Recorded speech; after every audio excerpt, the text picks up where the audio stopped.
கவி, உன்னோட English class work கூட.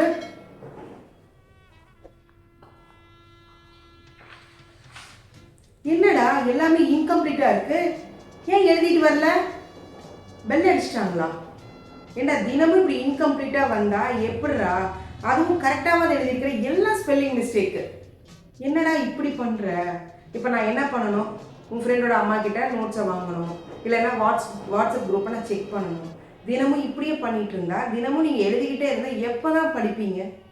இப்படி தினமும் ஸ்ட்ரெஸ் பண்ணாதீங்களா? என்ன இப்படி தினமும் உங்கள் குழந்தைங்க உங்களுக்கு டென்ஷன் கொடுக்குறாங்களா? ஸ்ட்ரெஸ் ஆகுறீங்களா? இதெல்லாம் மாறணும்னு ஆசைப்பட்றீங்களா? அப்படியேங்க வெயிட் பண்ணிட்டு இருக்கிறீங்க? நம்மளுடைய கிட்ஸ் கிராஃபோதெரப்பி எடுத்துக்கோங்க. என்ன பெனிஃபிட்ஸ்ன்னு கேட்குறீங்களா? உங்கள் குழந்தைங்களுடைய ரைட்டிங் ஸ்பீட் ஸ்கில் நல்லா ஃபாஸ்ட்டாக பர்ஃபார்ம் பண்ணுவாங்க. அவங்களோட மெமரி பவர் இன்க்ரீஸ் ஆகும். கான்சன்ட்ரேஷனும் ஃபோக்கஸ் எபிலிட்டியும் நல்லா டெவலப் ஆகும். அதே மாதிரி self motivation, self discipline, self confident எல்லாமே நல்லா க்ரோத் ஆகும். ஏன் அப்புறம் வெயிட் பண்ணிட்டுருக்கீங்க? கிட்ஸ் கிராஃபோதெரப்பியை ஃபாலோ பண்ணுங்கள். இதை பற்றி மோர் டீட்டெயில்ஸ் நீங்கள் தெரிஞ்சுக்கணும் அப்படின்னா கீழே தெரியுற வாட்ஸ்அப் நம்பருக்கு காண்டாக்ட் பண்ணுங்கள். ஒன்லி மெசேஜ் மட்டும் பண்ணுங்கள். தேங்க்ஸ் ஃபார் வாட்சிங். பாய்.